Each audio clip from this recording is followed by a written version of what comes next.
Class number कौन सी है आज? 6th है। और आज का जो टॉपिक है वो बैड डेट। जनरल एंट्री में बैड डेट पे बात करेंगे। देखिए, जब गुड्स आप सेल करते हो, थोड़ा पीछे जाके समझना पड़ेगा। When goods are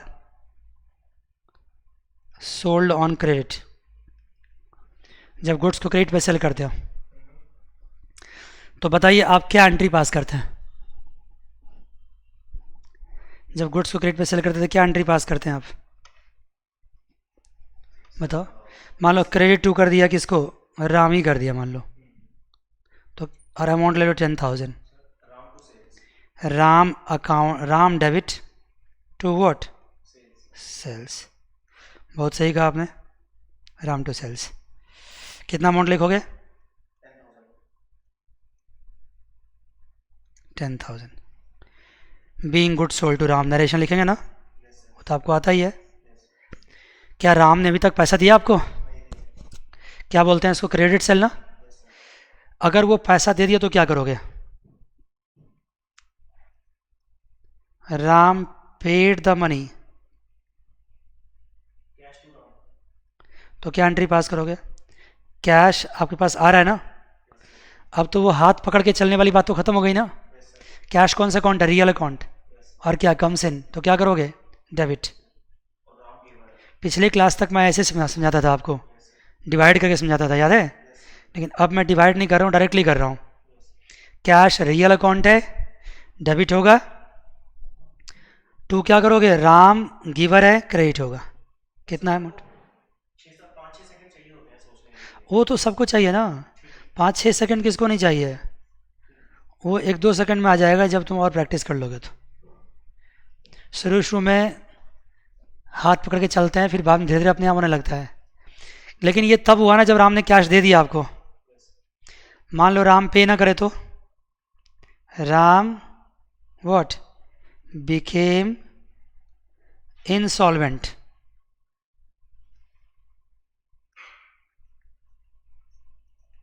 Ram became insolvent मतलब समझे क्या हुआ? बैंकक्रप्ट हो गया। बैंक बैड, सॉरी, इंसॉल्वेंट मतलब बैंकक्रप्ट हो जाना।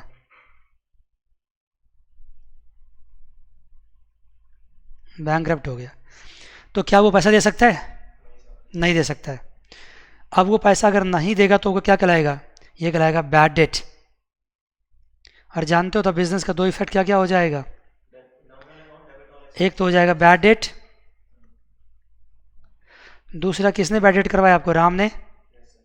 बैड डेट कौन सा अकाउंट है? Nominal account. क्या करेंगे? डेबिट, क्योंकि लॉस है। राम कौन सा अकाउंट है? Personal account. क्या करेंगे? क्रेडिट, क्योंकि राम तो देगा नहीं। अब ये मान लो किसने दे दिया आपको, ठीक है ना? ये मान लो किसने आपको दे दिया, वैसे वो देगा नहीं आपको।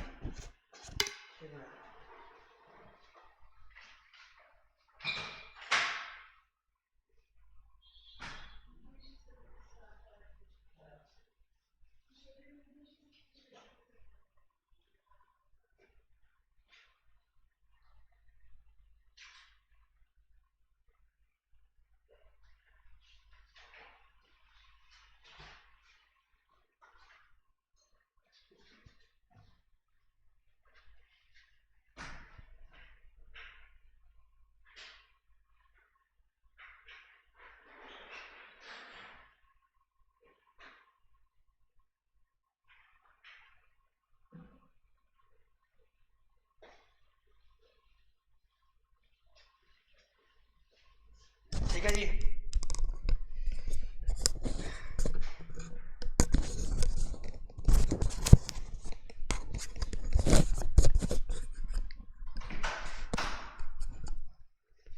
क्या करोगे बैड डेट को? डेबिट। राम पर्सनल को क्या करोगे? क्रेडिट।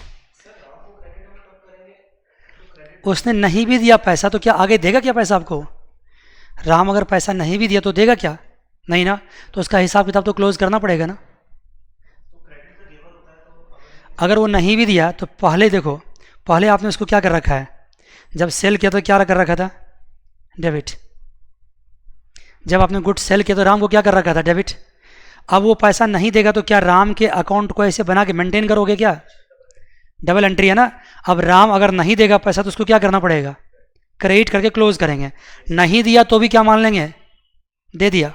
अरे लॉस तो दिया, सुनो ना, कैश नहीं दिया लॉस तो दिया, ठीक है। तो क्या लिखोगे आप, हाँ, to what, to Ram account, या टू राम ही सिर्फ लेना, राम नाम के साथ जनरली हम अकाउंट यूज़ नहीं करते। To Ram, bad debt account to Ram, कितना अमाउंट हो जाएगा, 10,000। लेकिन मान लीजिए सवाल में ऐसे लिखा है, देखना ध्यान से, Ram became insolvent, received from his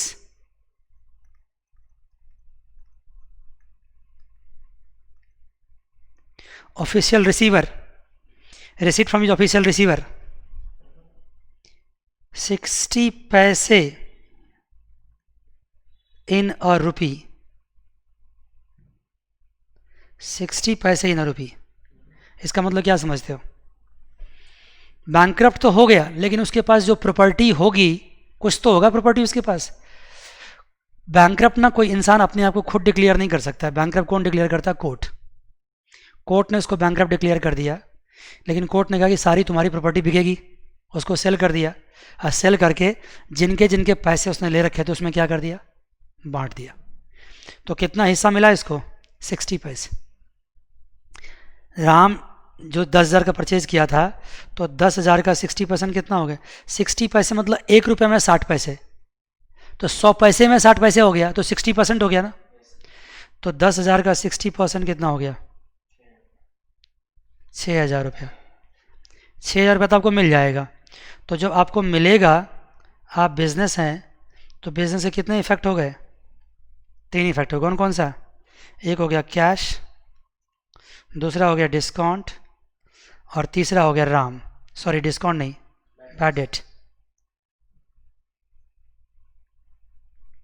एक तो कैश हो गया, कैश कितना हुआ 6,000, बैड डेट कितना हुआ, ऑफ कोर्स 4,000, राम कितना हो गया 10,000। कैश कौन सा अकाउंट है, रियल अकाउंट, और पैसा क्या हो रहा है, आ रहा है। कैश कौन सा अकाउंट है, बोलो ना, बैड डेट कौन सा अकाउंट, नॉमिनल अकाउंट। लॉस है ना, लॉस क्या करेंगे, डेबिट। राम क्या है, गिवर, पर्सनल अकाउंट, क्या करेंगे, क्रेडिट। अब देखो, अब आपका दिमाग खुद भी खुलना चाहिए। जितने जितने एंट्रीज मैं करवा रहा हूँ, अगर आप मेरे साथ करते चले गए तो आपका दिमाग खुद ब खुद क्या होगा, खुलना स्टार्ट हो जाएगा। क्या एंट्री लिखोगे आप, cash account debit, bad debt account debit, to क्या लिखोगे, राम। कैश में कितना 6,000, बैड डेट में कितना 4,000, राम में कितना 10,000। कोई दिक्कत तो नहीं है, पक्की बात, यस सर। अब आइए जी, देखो थोड़ा सा और चेंज कर दिया, सवाल तो ऐसे बन गया। अगर सवाल में ये लिखा हो कि राम इंसॉल्वेंट तो नहीं हुआ, लेकिन राम ने हमसे आपस में बात कर लिया, इंसॉल्वेंट नहीं हो, हमसे बात किया और कहा कि हम 6,000 ही आपको दे सकते हैं, और हमारे एग्रीमेंट से मुझे वो 6,000 दे रहा है, बैड डेट की वजह से नहीं, एग्रीमेंट से, तो उस केस में ये 4,000 बैड डेट नहीं हो, क्या होगा, वो डिस्काउंट हो जाएगा। एंट्री वही होगी, बैड डेट के बदले क्या आ जाएगा, डिस्काउंट आ जाएगा, क्योंकि वो हमारे अपने एग्रीमेंट से वो दे रहा है, जिसको बोलते हैं इन फुल सेटलमेंट। हमसे उसकी एग्रीमेंट हुई है और फुल सेटलमेंट दे रहा है, लेकिन चिंता नहीं करना, आगे उसकी एंट्री आने वाली है, एंट्री आएगी उसकी। बैड डेट की ये कहानी है। अब और क्या पॉसिबल है, मान लीजिए बैड डेट तो हो गया, लेकिन 1-2 साल बाद, 3 साल बाद राम के पास पैसे आ गए। अब वो ये सोचता है कि ये अच्छी बात नहीं है किसी का पैसा मार देना। जब हमारा बुरा वक्त था तो हमने क्या किया, पैसा नहीं दिया, लेकिन अब जब मेरे पास सिचुएशन सही हो रहा है तो हम क्या करें, वापस कर दें। तो अगर वापस कर देगा आपको तो वो क्या कहलाएगा? वो कहलाएगा बैड डेट रिकवर। मान लो कि राम ने 3,000 रुपये आपको वापस कर दिया, बैड डेट रिकवर, ठीक है। तो अब बताइए बिजनेस का डबल इफेक्ट क्या क्या होगा आपके पास? एक तो होगा राम, होगा क्या? दूसरा होगा कैश। भाई कैश तो आया ना, बोलो ना, कैश कितना आया? 3,000। 3,000 किसने दिया आपको? राम ने। लेकिन राम का नाम यहाँ नहीं आएगा, क्योंकि राम को तो ऑलरेडी हम क्या कर चुके, देखो ना, उसके बुक्स को तो ऑलरेडी हम क्लोज कर चुके हैं। 10,000 रुपया उसको कभी डेबिट किया था, देखो ना यहाँ पे, और 10,000 रुपया उसका क्रेडिट हो चुका है। सॉरी ये नहीं, ये सॉरी ये है, 10,000 उसको डेबिट किया था और 10,000 उसको क्रेडिट कर चुके हैं, उसका अकाउंट तो क्लोज हो चुका है। राम कौन सा पैसा मुझे अपने बिहाफ पर दे रहा है? अब जो पैसा उसने पहले नहीं दिया था वो पैसा अब दे रहा है, और जो पैसा पहले नहीं मिला था मुझे उसको मैंने किस में कन्वर्ट कर दिया था? बैड डेट में। तो इसलिए अब जो मुझे पैसा मिलेगा वो कहलाएगा बैड डेट रिकवर्ड अकाउंट। अब राम दिया ऐसा नहीं माना जाएगा, ऐसा माना जाएगा कि जो पहले बैड डेट हुआ था वो पैसा मुझे वापस मिल गया। This is called what? Bad debt recovered account. तो बैड डेट रिकवर्ड को हम क्या मानेंगे? कौन सा अकाउंट? जब बैड डेट नॉमिनल अकाउंट था तो बैड डेट रिकवरी भी क्या होगा? Nominal account. नॉमिनल अकाउंट में क्या होगा? क्रेडिट, क्योंकि इनकम है, भाई पैसा आ रहा है ना। बैड डेट जो हमारा लॉस था उसके बदले में आ रहा है, तो लॉस के बदले में रिकवरी होती तो क्या कहलाता हो? इनकम कहलाता है। मान गए जी? उसके बाद जो कैश है कौन सा अकाउंट है? Real account. कम्स इन या गोज आउट? Comes in. क्या करोगे? डेबिट। तो बताइए जी क्या होगा?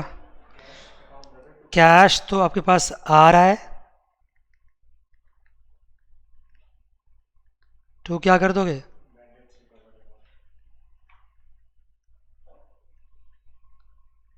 To bad debt recover account. कितना हो गया जी बताओ? 3,000 एंड 3,000। कोई दिक्कत तो नहीं यहाँ तक? पक्की बात? Yes sir. अब बताइए, बैड डेट की भी एंट्री पास हो गई और बैड डेट रिजर्व की भी, सॉरी बैड डेट रिकवर्ड की भी एंट्री पास हो गई, मान गए। लेकिन अगर ये दो चीज़ हम बता ही रहे हैं तो यहाँ पे एक चीज़ और सिखाते हैं आपको कि भाई बैड डेट रिजर्व क्या होता है। रिजर्व फॉर डॉटफुल डेट्स उसको बोलते हैं। वो क्या होता है? हालांकि वो सिखाने का भी वक्त नहीं आया था, लेकिन जब इससे मिलता जुलता है तो हम अभी बोल ही देते हैं आपको वो चीज़। तो हम लिखो एक रिजर्व फॉर डॉटफुल डेट्स।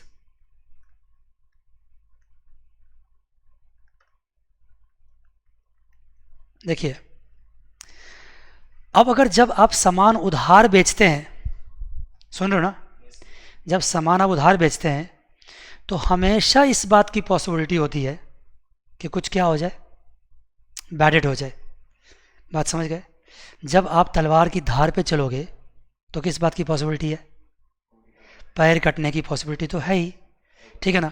तो जब उधार में सामान बेचोगे तो बैड डेट हो जाएगा, ये कौन सी बड़ी बात है?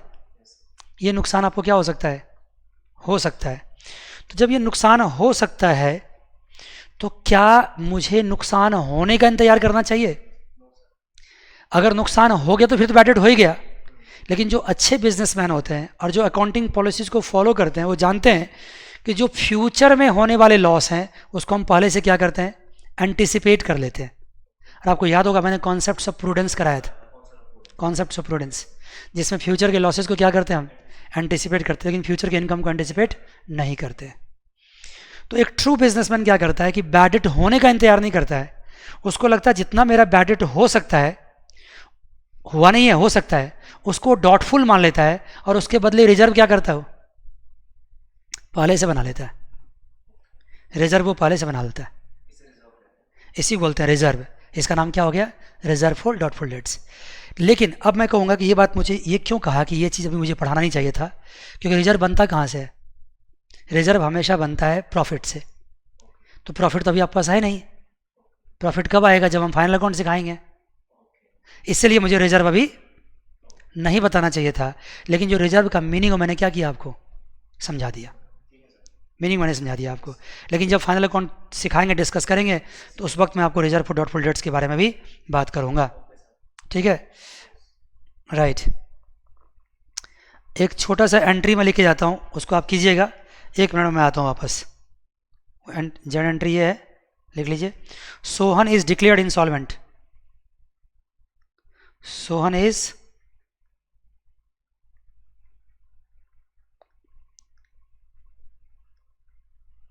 declared insolvent. Receipt from which official receiver?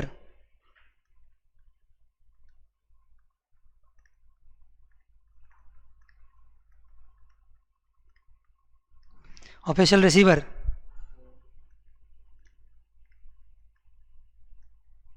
और डिविडेंड ऑफ 60 पैसे इन रुपी।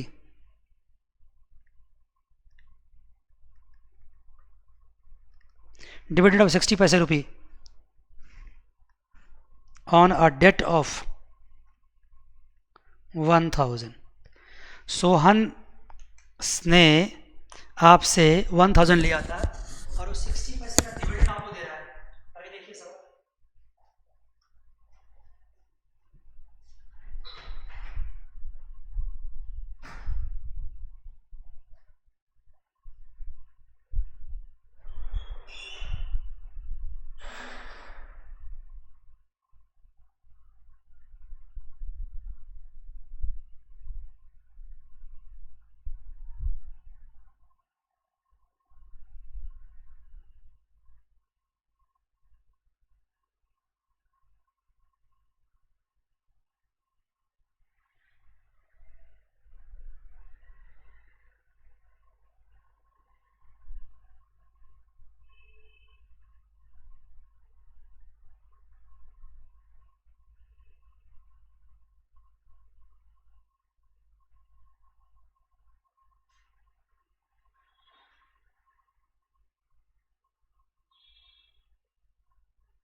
ठीक है जी, यहाँ तक बातें हो गई है। बनाया क्या बनाया?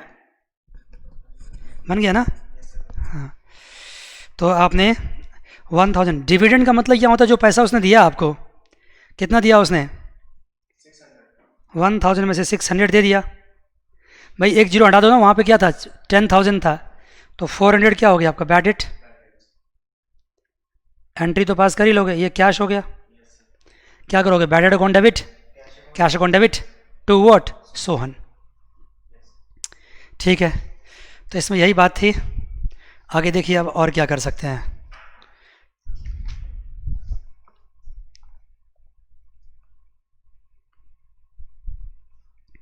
कुछ कुछ एंट्री जो मैं बोलता जाता हूँ आपको, आप सुनते जाइएगा, मैं कराऊंगा नहीं, जो आसान होगा तो।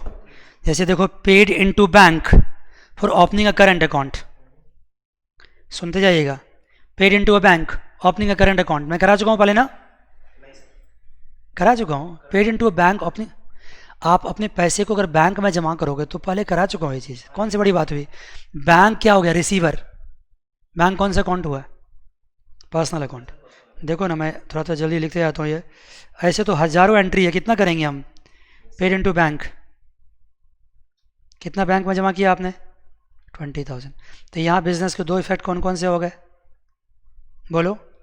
एक हो गया बैंक, दूसरा हो गया कैश। बैंक कौन सा अकाउंट हुआ आपके लिए? Personal account. बैंक क्या है? रिसीवर। बैंक को पर्सनल क्यों बोलते हैं? इंस्टीट्यूशन से, आर्टिफिशियल पर्सनल अकाउंट है। कैश कौन सा अकाउंट है? Real account. क्या हो गया? Comes in goes out, goes out क्या करेंगे? क्रेडिट। इसको क्या करेंगे? डेबिट। तो एंट्री क्या पास हो गई? Bank to cash. अगर बैंक में जमा करोगे तो यही एंट्री होगी, अगर बैंक से निकालोगे तो क्या होगा? जस्ट इसका उल्टा। बैंक से पैसा निकालोगे, देखो, विदड्रॉ फ्रॉम बैंक, हो चुकी है ना? ओपनिंग करंट अकाउंट क्या हो गया? भाई बिजनेसमैन कोई सेविंग अकाउंट तो खोलेगा नहीं ना। बिजनेसमैन जो बैंक में जमा करेगा तो किस में करेगा? करंट अकाउंट में ही करेगा। अगर वो सेविंग अकाउंट में कर रहा है, इसका मतलब अपनी पर्सनल काम के लिए कर रहा है, तो उसका बिजनेस से क्या मतलब है फिर? समझ गए ना? विदड्रॉ फ्रॉम बैंक कितना है? 3,000। अब यहाँ सिर्फ इतना ही लिखा, विदड्रॉ फ्रॉम बैंक, तो फिर क्या एंट्री होगी? कैश अकाउंट क्या हो जाएगा? डेबिट, क्योंकि पैसा आ रहा है, और टू क्या हो जाएगा? बैंक। लेकिन अगर इसमें ये डाल दे कि withdraw from bank for private use, for private use अगर कर दे तो क्या हो जाएगा? तो उसमें उस केस में हो जाएगा ड्राइंग्स, कैश अकाउंट नहीं होगा, ड्राइंग्स होगा। Drawings account debit to bank account, ये बात हो जाएगी। आगे है, placed a fix deposit account in the bank by transfer from current account. अब करेंट अकाउंट से तुमने कहाँ मनी ट्रांसफर कर दिया? फिक्स डिपॉजिट में, तो कौन सी बड़ी बात होगी भाई? एक फिक्स डिपॉजिट अकाउंट खुल गया ना तुम्हारा, तो फिक्स डिपॉजिट अकाउंट क्या कर लो? डेबिट कर दो, मनी वहाँ चला गया। और ट्रांसफ़र कहाँ से हुआ है? करंट अकाउंट से, तो करंट अकाउंट को टू बैंक कर दो। सुन रहे हो ना? मैं लिख नहीं रहा हूँ, आप समझ लो बात को। Transfer from current account to fix deposit. Goods purchase amount paid by cheque, आपने गुड्स परचेज किया और पेमेंट कहाँ से किया है? चेक से। तो भाई गुड्स परचेज के लिए हमने क्या वर्ड इस्तेमाल किया था? Purchase account debit. और पैसा कहाँ से जा रहा है? बैंक से। परचेज को मैंने क्या बोला था? Nominal account. एक्सपेंडिचर क्या करोगे? डेबिट। बैंक कौन सा अकाउंट है? Personal account. क्या करोगे? गिवर है, क्योंकि बैंक यहाँ पैसा दे रहा है, तो क्रेडिट। थोड़ा फास्ट करना पड़ेगा, बहुत स्लो में कर चुका हूँ पहले ही। ठीक है सर, अब लिखो टॉपिक आप। अब जो एंट्री आपके सामने रखेंगे हम, वो डिस्काउंट वाली एंट्री रखेंगे। डिस्काउंट वाली एंट्री किया है कि नहीं किया? देखो, नहीं किया है, नहीं किया है, लिखते जाओ। वो ऐसे कहीं डिस्काउंट यूज़ कर दिया होगा मैंने, लेकिन डिस्काउंट किया नहीं है। देखिए डिस्काउंट क्या है। देखो, दो तरह का डिस्काउंट आपको पढ़ना पड़ेगा। एक होता है ट्रेड डिस्काउंट, एक होता है कैश डिस्काउंट।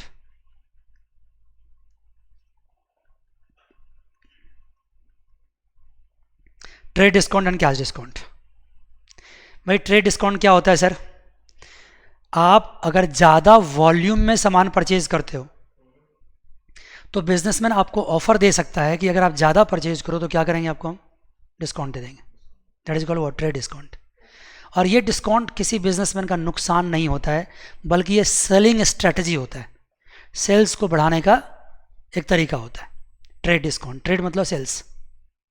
अगर मान लो आप एक यूनिट परचेज करो तो 10,000 में देंगे, 2 यूनिट परचेज करो तो 16,000 में देंगे, 3 परचेज करोगे तो 15 में दे देंगे, सॉरी कितना हो गया, 21,000 में दे देंगे, एंड सो ऑन। मतलब जैसे जैसे वॉल्यूम आप बढ़ाते जाओगे डिस्काउंट क्या करेंगे, हम देते जाएंगे। ऐसा डिस्काउंट क्या कहलाता है, ट्रेड डिस्काउंट। और ये लॉस नहीं होता, this is not loss, this is what, this is selling strategy, this is not loss of A business, this is given just to what,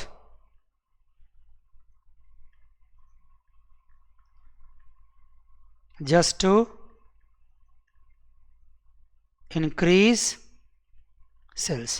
ये क्यों दिया जाता है बताओ ना, सेल्स को बढ़ाने के लिए। This is given just to increase the sales. लेकिन मान लीजिए एक बार फाइनल हो गया, सपोज करो, ध्यान दो, मान लो कि आपने कोई सेल्स हमसे की है 10,000 रुपये की, उसमें से मैंने आपको ट्रेड डिस्काउंट दे दिया 10%, 1,000 रुपीज़। तो एक्चुअली सेल्स कितने की मानी जाएगी, सेल्स मानी जाएगी 10,000 की नहीं, कितने की, 9,000 की। हाँ, मैं कहीं लिख देता हूँ इस बात को, sales amount is taken after trade discount. Trade discount के बाद जो अमाउंट होगा उसको क्या बोला जाएगा, सेल्स। जैसे कि यहाँ पे मैंने सेल लिखा है इसके पीछे, लेकिन बेसिकली ये सेल नहीं है, ये आपका लिस्ट प्राइस हो सकता है, ये आपका कोटेड प्राइस हो सकता है, लेकिन उसमें से आपने डिस्काउंट माइनस कर दिया। अब जो आया ये आपका क्या आया, ये आपका सेल्स आया 9,000 की। Sales amount is taken after trade discount. लेकिन ये बताइए, अब जब सेल्स आपके सामने आ गया कितना, 9,000, अब आप कहते हो कि हम अभी पेमेंट नहीं करेंगे, अभी हम उधार खरीदना चाहते हैं। एक बार आपसे मेरी बात हो गई है, 9,000 में गुड्स आप परचेज कर रहे हैं, हिसाब किताब फाइनल हो चुका है, और अब आप क्या कह रहे हैं कि हम अभी पेमेंट नहीं करेंगे, हम आपको 2 महीने बाद पेमेंट करेंगे। नहीं कह सकते हैं क्या, ऐसा कह सकते हैं? तो फिर मैं आपसे कहूँगा कोई दिक्कत नहीं, आपको मैं जानता हूँ, आप मुझे 2 महीने बाद पेमेंट कर देना, लेकिन अगर अभी पेमेंट कर दोगे ना तो आपको 10% और डिस्काउंट दे देंगे। तो क्या कहोगे आप, ले लो पैसा, अभी देता हूँ। तो अब जो ये 10% डिस्काउंट दिया गया है, ये कितना डिस्काउंट दिया गया, 900, ये 10% कहलाएगा कैश डिस्काउंट। क्यों ये कैश डिस्काउंट क्यों कहलाएगा, क्योंकि आप मुझे कैश नहीं दे रहे थे, आपको मैंने सामान बेच दिया, आप मुझे कैश नहीं दे रहे थे बल्कि उधार कर रहे थे, और 2 महीने का टाइम पास कर रहे थे, और मुझे आपके हाथ से कैश आज चाहिए था, तो मैंने आपको क्या ऑफर कर दिया, डिस्काउंट ले लो भाई, और लेकिन पेमेंट आज कर दो। तो मैंने आपको कितना डिस्काउंट दे दिया, 10%। कितना दे दिया, 900 रुपया। ये डिस्काउंट मैंने क्यों दिया, आपसे कैश 2 महीना पहले लेने के लिए। सुन रहे नहीं सुन रहे हो, आपसे कैश 2 महीना पहले लेने के लिए आपको डिस्काउंट दिया। अगर ये डिस्काउंट नहीं देता तो आप कैश देने में कितना टाइम लगा देते, बोलो ना, 2 मंथ्स। तो कहोगे सर क्या होता, 2 महीने बाद ले लेते पैसा ना, क्यों नुकसान किया आपने अपना। मैं कहता हूँ आज मुझे कितना पैसा मिल गया, 8100। अगर मैं 2 महीने बाद लेता तो मुझे कितना मिलता, 9000। तो आप फिर मुझे बताइए कि मैं 2 महीना क्यों नहीं वेट किया। मैं बिजनेसमैन हूँ, अगर मुझे पैसा आज मिल जाएगा तो उस पैसे को मैं क्या कर सकता हूँ, बिजनेस में यूज़ कर सकता हूँ, उससे और कमा सकता हूँ। जितना मैंने 900 रुपये गवाया ना, 900 रुपीज़, उससे ज़्यादा मैं कमा लूँगा। बात समझ गए। तो मुझे कैश डिस्काउंट देने में कोई हर्ज नहीं है, मुझे मेरे पैसे जितना जल्दी आ जाए उतना मेरे लिए फ़ायदेमंद है। लेकिन ये मैं मानता हूँ कि ये 900 रुपये मेरा क्या हो गया, नुकसान हो गया। इसको क्या माना जाएगा, लॉस। मतलब कैश डिस्काउंट को हम इग्नोर नहीं कर सकते, इसको लॉस माना जाता है। Cash discount can not be ignored, it will suppose to be what, loss. इसको लॉस माना जाएगा। ट्रेड डिस्काउंट की तो एंट्री हम कहीं भी पास नहीं करेंगे, क्योंकि ट्रेड डिस्काउंट तो सेलिंग स्ट्रेटजी है, वो तो लॉस है ही नहीं हमारा। लेकिन कैश डिस्काउंट की एंट्री हम पास करेंगे। जैसे कि मान लो अभी अगर मुझे एंट्री पास करना हो तो क्या करेंगे हम, देखो बिजनेस का कितना इफेक्ट हो गया, ध्यान देना। एक तो हो गया कैश जो आया मेरे पास 8100, दूसरा हो गया डिस्काउंट जो आया जो मैंने कितना दिया उसको, डिस्काउंट अलाउड है, ये डिस्काउंट अलाउड है, मैंने डिस्काउंट दिया ना बीइंग ए बिजनेसमैन, ये डिस्काउंट अलाउड है, और 900 दिया, और दोनों मिला कितना हो गया 9000। 9000 क्या माना जाएगा, सेल्स। 9000 को सेल्स माना जाएगा। क्या कहते हो, समझ में आई बात। अब आप बताइए, कैश आपके पास, बिजनेस के पास कैश आ रहा है ना,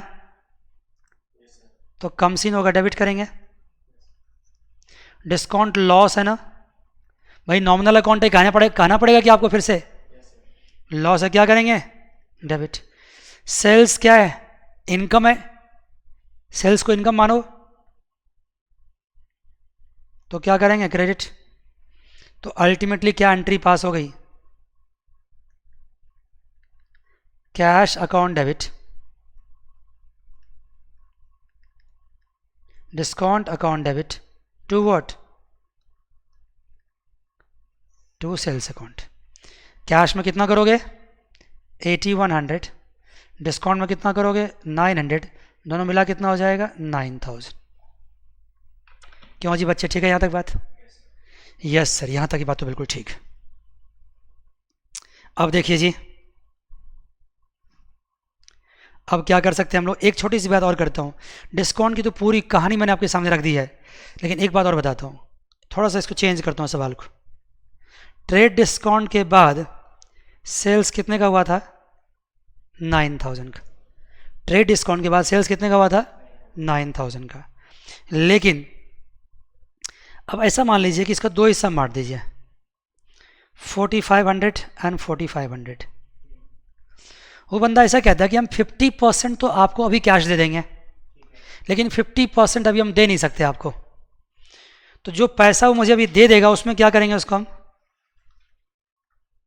कैश डिस्काउंट देंगे। भाई जितना देगा उतना ही तो कैश डिस्काउंट देंगे, जो नहीं दिया उस पर कैश डिस्काउंट क्यों देंगे उसको हम। कैश डिस्काउंट का रेट कितना था 10%, अब कैश डिस्काउंट कितना दिया उसको मैंने 450, मेरे पास कैश कितना आ गया 4050, और मेरे पास कैश कितना नहीं आया 4500। अब ये जो भी बंदा हो, मुझे पता नहीं, मिस्टर एक्स नाम रख दो इसका, मुझे नहीं पता कोई भी है। इस परिस्थिति में क्या होगा, इस परिस्थिति में बिजनेस के तो कोई इफेक्ट कितने कितने होंगे। एक इफेक्ट तो होगा कैश जो होगा 4050, एक इफेक्ट क्या होगा कैश जो होगा 4050। दूसरा इफेक्ट क्या होगा बोलो, डिस्काउंट जो कितना होगा 450, और तीसरा इफेक्ट क्या होगा मिस्टर एक्स कितना होगा 4500, और चौथा इफेक्ट क्या होगा सेल्स, क्योंकि अल्टीमेटली सेल तो किया आपने, सेल्स किया। कैश क्या हो रहा है कम सीन हो रहा है, क्या करेंगे डेबिट। डिस्काउंट क्या हुआ है अलाउड, क्या करेंगे डेबिट।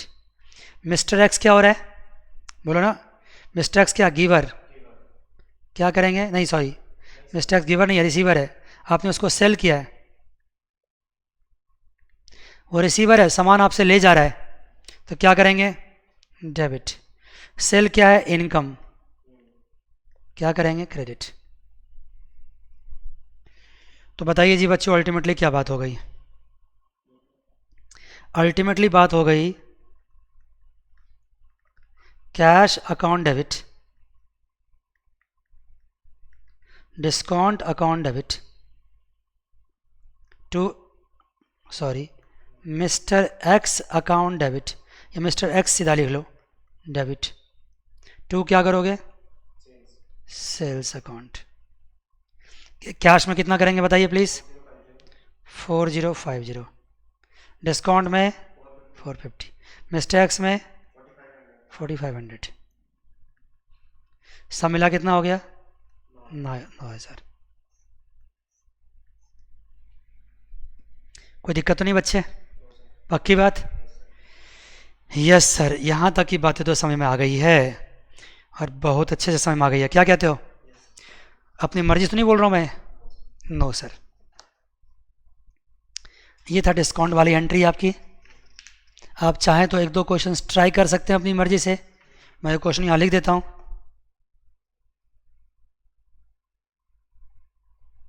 एक सवाल मैं लिख देता हूँ आपको खुद ट्राई करने के लिए। लिखिए जी, purchase goods from Vijay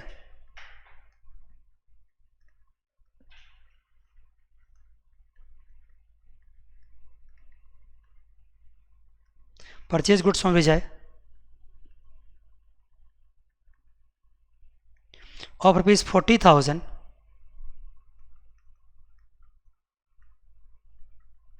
on trade discount 10% and cash discount 5%. Half of the amount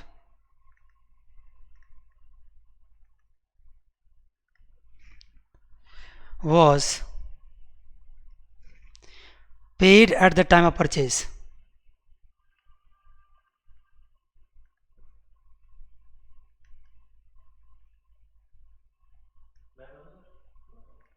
आप करना है इसको ट्राई, घर में हो जाएगा, मुझे पता है चीज़। अभी जस्ट सिमिलर सवाल तो मैंने कराया आपको, ट्राई करना है इसको। अब डिस्काउंट वाली एंट्री हो गई। अब आइए कुछ और आगे बढ़ते हैं। अब लिखिए एक टॉपिक लिखिए, goods taken for personal use. Topic लिखिए गुड्स टेकन। आपने बिजनेस से क्या कर लिया ना,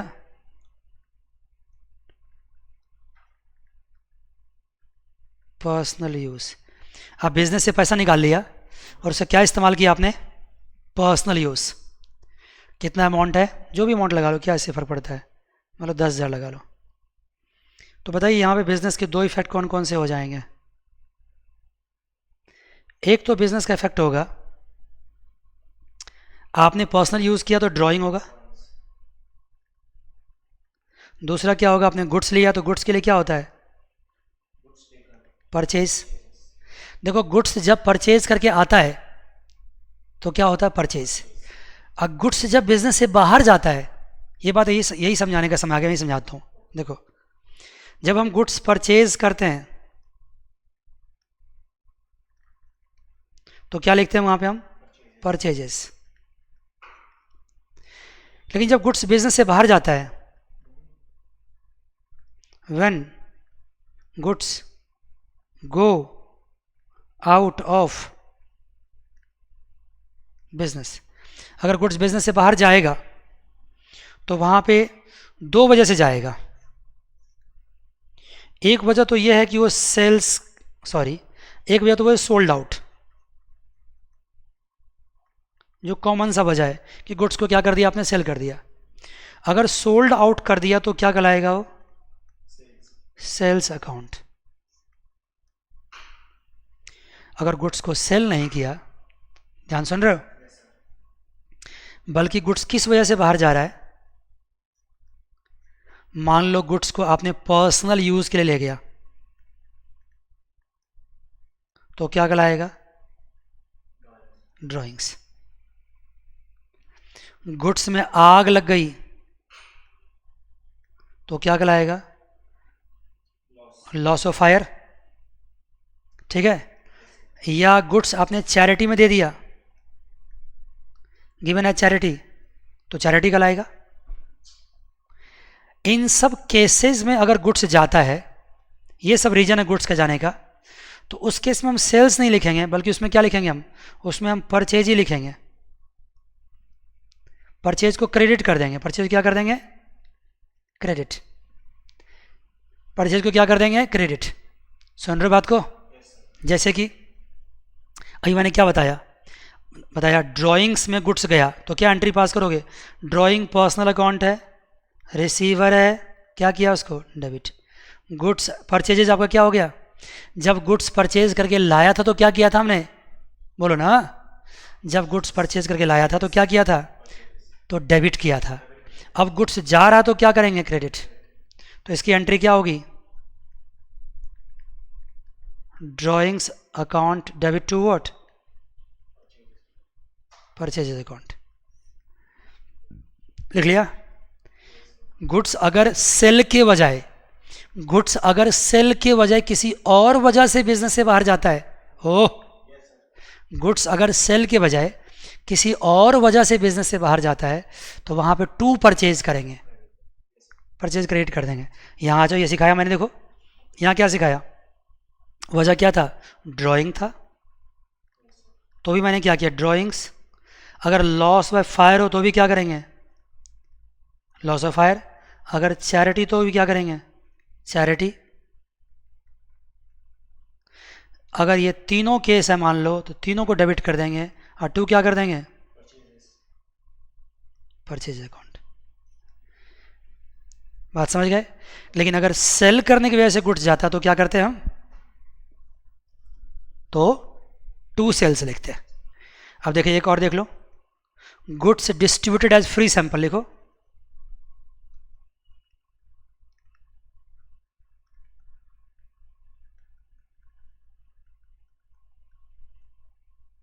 फ्री सैंपल मतलब समझते हो क्या होता है? AD advertisement. फ्री सैंपल मतलब क्या हुआ? एडवर्टीजमेंट। गुड्स आपने फ्री सैंपल में बांटा है, मतलब क्या हो गया? बोलो ना। एडवर्टीजमेंट। तो गुड्स तो जाएगा, क्या गुड्स सेल हो रहा है? No sir. तो मैंने क्या कहा था? सेल के बजाय अगर कभी भी गुड्स जाएगा तो क्या करोगे? To purchase account. लेकिन डेबिट किसको करोगे यहाँ पे? फ्री सैंपल को डेबिट करोगे या एडवर्टीजमेंट को कर सकते हो।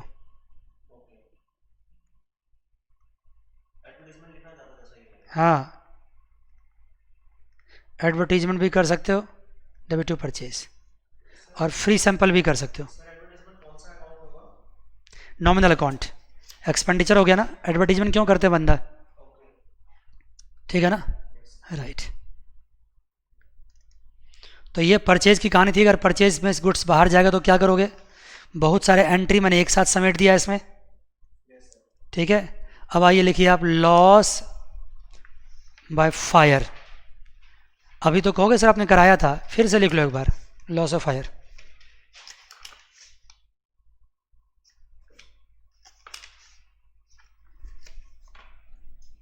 फिर से लिखो लॉस ऑफ फायर।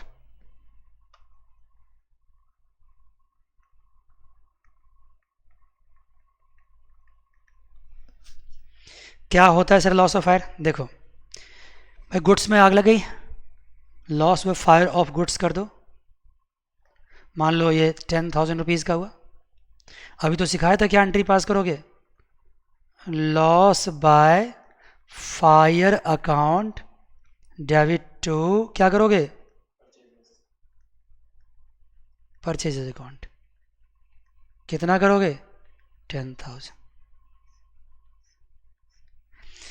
लेकिन बच्चा मुझे एक चीज़ बता दो, ये तो सही किया आपने। अगर इंश्योरेंस कंपनी, आपने गुड्स को इंश्योर कर रखा है,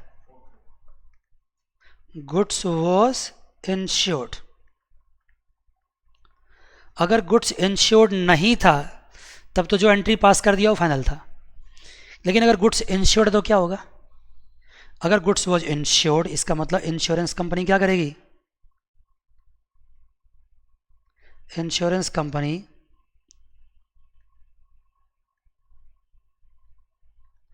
admitted the claim of rupees what? 5,000। उसने 5,000 रुपये क्लेम क्या किया? सिर्फ एडमिट किया। लॉस तो आपका ज़्यादा हुआ है, लेकिन क्लेम कितना एडमिट किया? सिर्फ बोलो 5,000 की। अगर उसने क्लेम 5,000 का एडमिट किया तो 5,000 क्या हो गया आपका? बोलो जी, लॉस हो गया। तो लॉस तो मैंने वैसे 100% मान लिया था, लेकिन जब मेरा क्लेम एडमिट हो गया तो अब क्या करेंगे हम? इंश्योरेंस क्लेम आपका एसेट हो गया।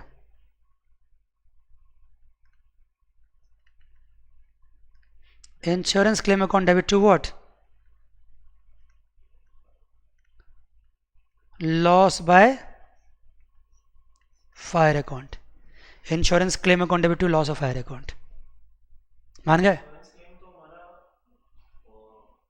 इंश्योरेंस क्लेम यहाँ हो गया नॉमिनल अकाउंट और हमारी हो गई इनकम, सॉरी इंश्योरेंस क्लेम हमारा हो गया, ठीक है। ये इंश्योरेंस क्लेम अभी आपको मिला तो नहीं है ना? इंश्योरेंस क्लेम हो गया पर्सनल अकाउंट। हाँ भाई, इंश्योरेंस कंपनी ने अभी आपको क्लेम क्या किया है? एडमिट किया है। अभी दिया तो नहीं ना आपको ना, अभी क्लेम एडमिट किया है। इंश्योरेंस कंपनी ने क्लेम एडमिट किया है, लॉस आपकी रिकवर हो गई है। लेकिन जब इंश्योरेंस कंपनी क्लेम आपको दे दे तो क्या एंट्री पास करोगे? Cash account debit to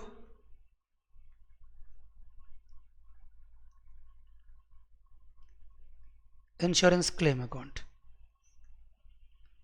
cash account debit to insurance claim account. यहां भी पर्सनल अकाउंट एक तरह से रिसीवर है इंश्योरेंस कंपनी। क्यों रिसीवर है? बोलो ना। क्योंकि अभी आपको पैसा उसने दिया नहीं है। जब देगा तब वो ना, तब वो गिवर हो जाएगा, तो यहाँ क्रेडिट कर दिया। जब वो देगा तब क्या हो जाएगा? वो गिवर। तो उस वक्त क्या कर देंगे? उसको क्रेडिट। मान गए जी? ये तो हो गया आपको cash account debit to insurance claim account. अगर ये एंट्री कंबाइंड रूप से भी कर सकते थे आप ऑप्शनली इसका क्या कर सकते थे? कंबाइंड एंट्री भी पास कर सकते थे। कैसे सर? देख लो, loss by fire 5000, insurance claim account debit 5000 and to what? To purchase। ऐसा मत समझना कि तीनों एंट्री पास करना। अगर ये एंट्री पास कर दिए तो फिर वो दो एंट्री पास करने की जरूरत नहीं है। ये एंट्री पास कर दी, ये नहीं पास करोगे। देखो नहीं, इधर